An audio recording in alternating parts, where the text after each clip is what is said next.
នេះគូជា Cam Today ថ្ងៃនេះជាថ្ងៃទី7 ខែសីហាក្នុងឆ្នាំទី1ឆ្នាំនេះសមត្ថកិច្ចបានបង្ក្រាបបទល្មើសជួញដូរមនុស្សនិងអាជីវកម្មផ្លូវភេទច្រើនជាង110ករណីក្នុងប្រតិបត្តិការទាំងនោះជនរងគ្រោះសរុប581នាក់ត្រូវបានសង្គ្រោះការសង្គ្រោះជនរងគ្រោះក៏ជាផ្នែកមួយនៃលទ្ធផលនេះដែរ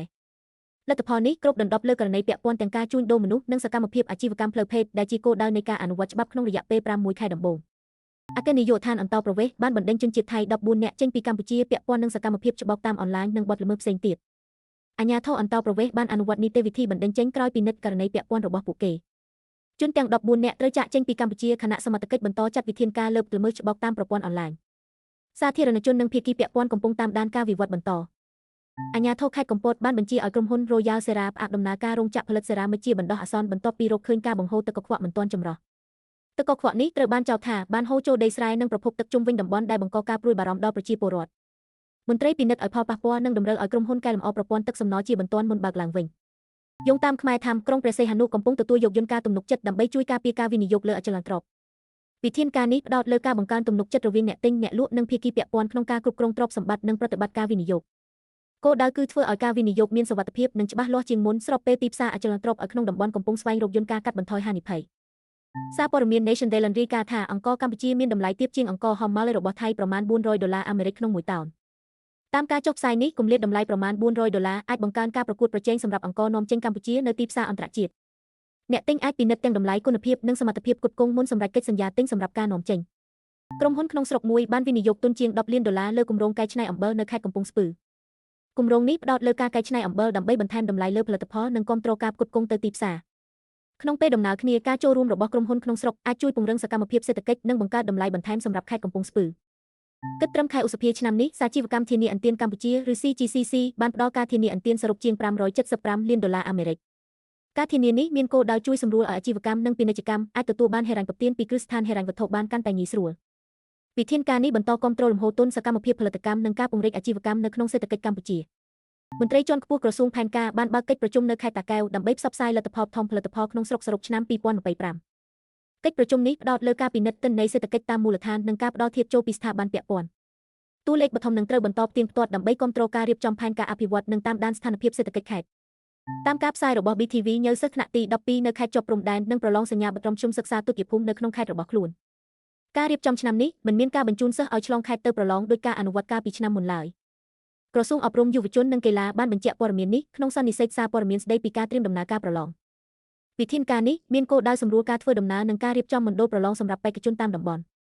សារព័ត៌មាន Cambodia News រាយការណ៍ថាការពិគ្រោះផ្លូវចិត្តដោយអ្នកជំនាញនៅកម្ពុជានៅតែមានតម្លៃខ្ពស់សម្រាប់ប្រជាពលរដ្ឋជាច្រើនការពិគ្រោះមួយលើកអាចចំណាយ$50ខណៈអ្នកខ្លះត្រូវការជួបពី3ដល់8ដងជាបន្តបន្ទាប់អាស្រ័យលើការឆ្លើយតបនឹងការព្យាបាលសម្រាប់គ្រួសារចំណូលទាបនិងអ្នករស់នៅជនបទថវិកានេះអាចស្មើនឹងថ្លៃអាហារច្រើនថ្ង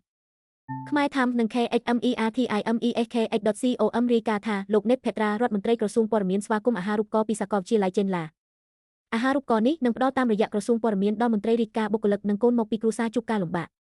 លោកថាវាជាការគាំទ្រការសិក្សាថ្នាក់ឧត្តមនិងជួយអភិវឌ្ឍធនធានមនុស្សការគាំទ្រនេះផ្ដល់ឱកាសបន្តការសិក្សាដល់អ្នកខ្វះខាត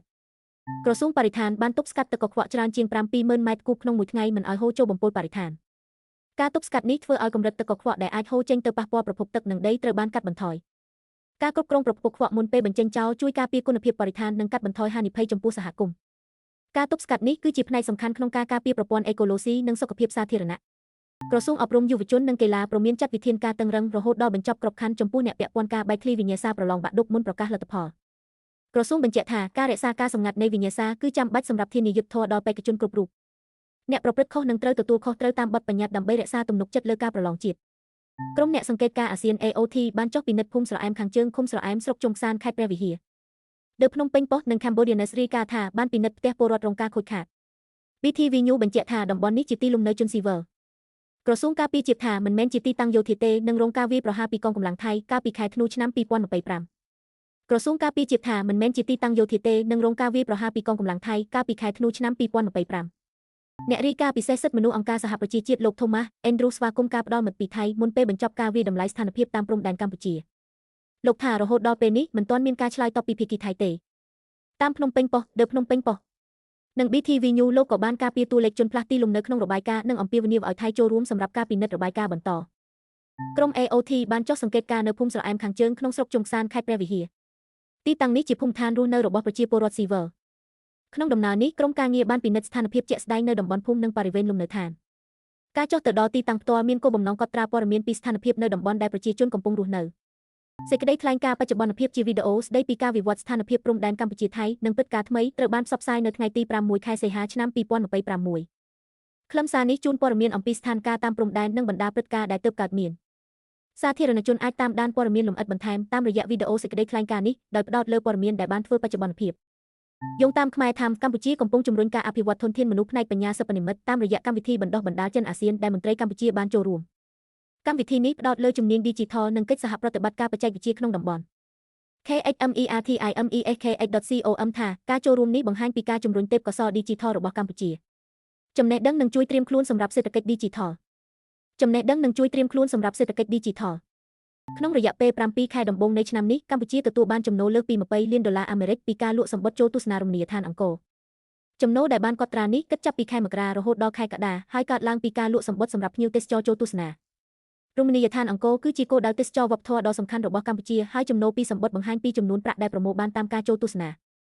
ថ្ងៃបើកឆាក Taekwondo ITF ជើងឯកអាស៊ីកម្ពុជាដណ្ដើមបានមេដាយ8គ្រឿង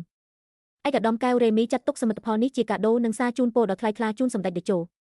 លោកថាលទ្ធផលនេះឆ្លុះបញ្ចាំងពីការខិតខំរបស់កីឡាករកីឡាការិនីនិងគ្រូបង្វឹក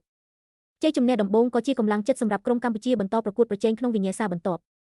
បើលោកអ្នកចង់គាំទ្រកម្មវិធីនេះសូមតាក់ទងមកក្រុមការងាររបស់យើង